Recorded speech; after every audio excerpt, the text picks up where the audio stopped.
it was also a thrill working on that Western, because it was the best experience I think George and Redford and Newman ever had in their lives. They just had a great camaraderie. They were tricksters and jokesters. They were laughing all the time.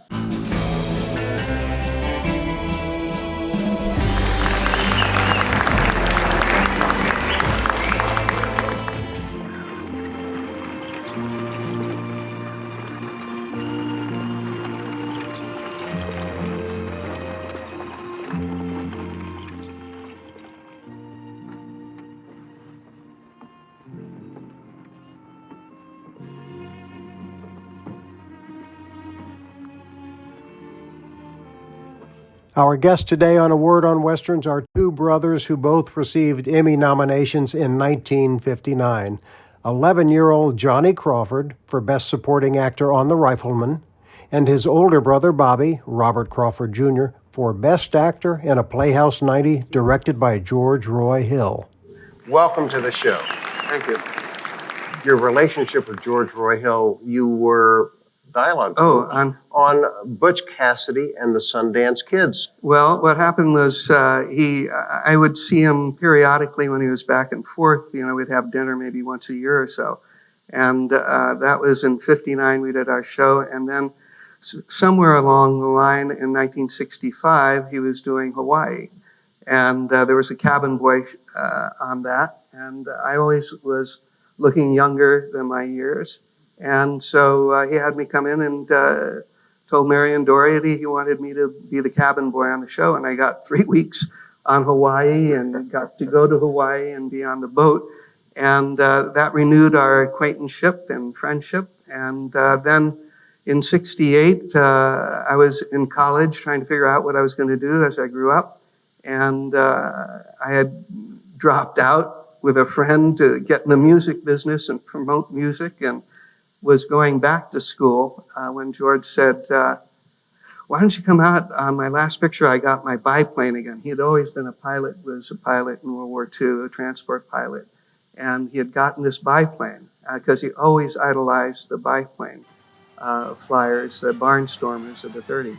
And I went out, and my friend who was going to SC had an 8mm camera, John Longnecker, who ended up producing the short that Johnny did, Bronco Billy, The Resurrection of Bronco Billy. And that Oscar winner.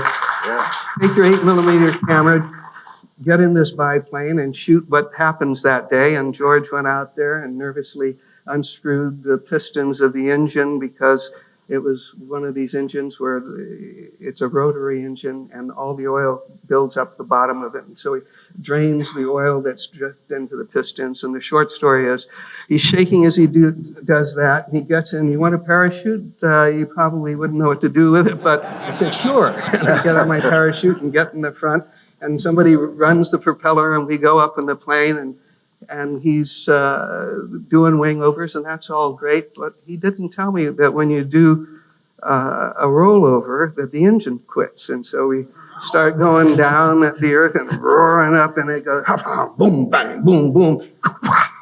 And then it's very quiet at the top of the turn. And we start whistling down the other side, and it goes, and the propeller catches the wind, and it starts to bang again and go, and how's that? And I'm smiling, and that's great. And I went home we got down, you know, he'd done wing overs and all, and he said, and I'm saying that's good.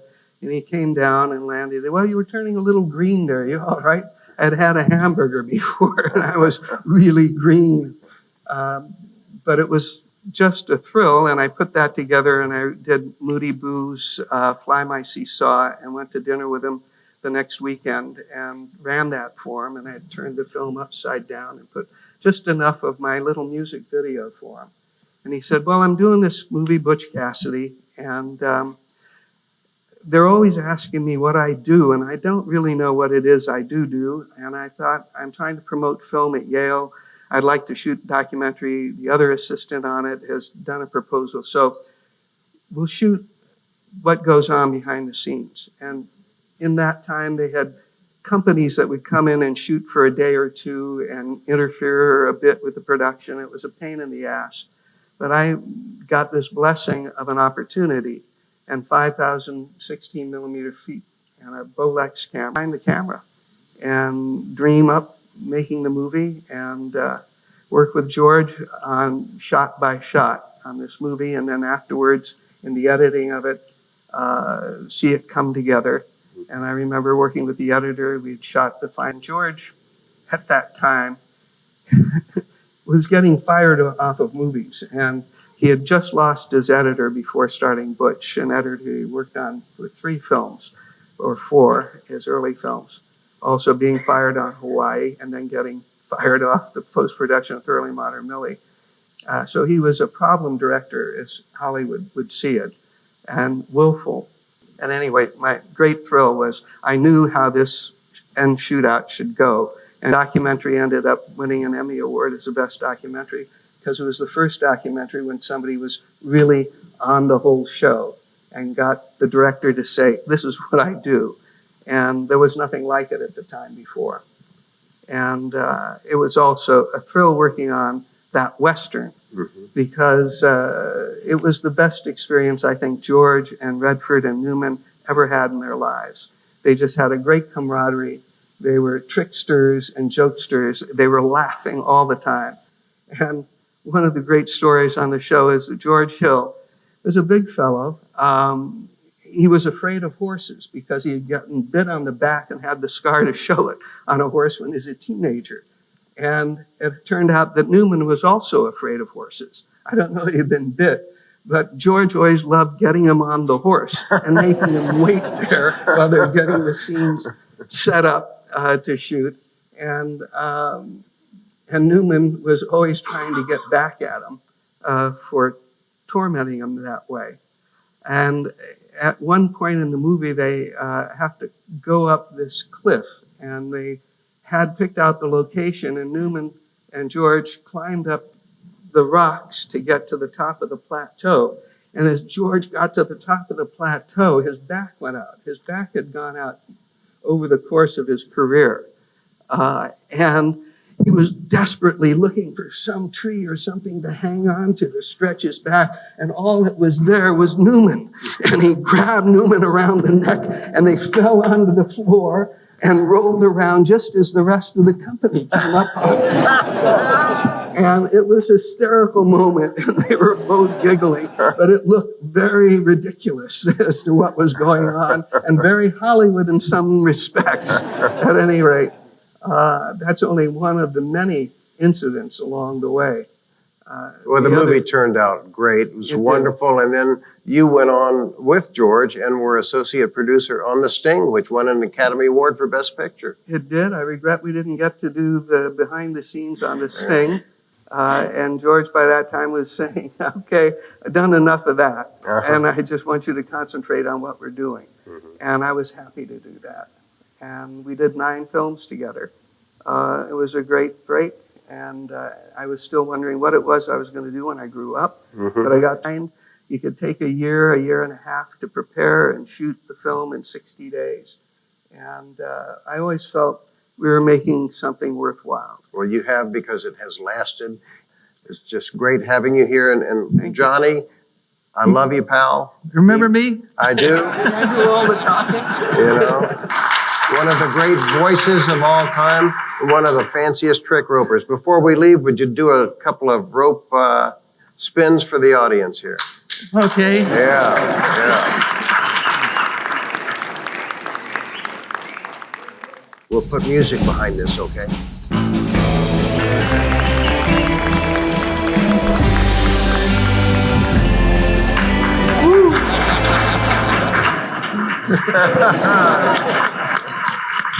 Thank you for being here. I wanted to just tell you that about 2 bits I started to tell you the story. When John got the horse out there at Griffith Park, he had learned from the guys how to get the horse to lie down, roll over, count. And in later years, I got out there the next year and I got a 16-hand quarter horse thoroughbred, former racing horse, Troy, Silly Troy. And so we go riding out there regularly. But John then took 2 bits, and we ended up doing a movie when he's just out of high school called Indian Paint, which featured Two Bits. And from there, we went on the junior rodeo circuit with Two Bits. And he, with friends up in Wyoming, with the McLaughlins, Don and Jean McLaughlin. Stunt people. Stunt guys and great calf ropers. John learned to calf rope with Two Bits, later to steer rope with Two Bits. And it was just made John a real cowboy. I loved being a Hollywood cowboy. And we lived it out in Griffith Park, going up through the trails with our horses. Yep. Thank you. And there you go. There you go.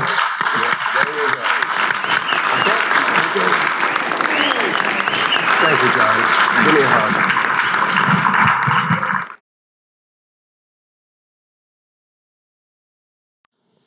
Well, you are very good at that. I know one of the films that we've talked about in the past is The Roping Fool with Will Rogers. Well, yeah. Just the best. Will Rogers. Wow. And I watched on the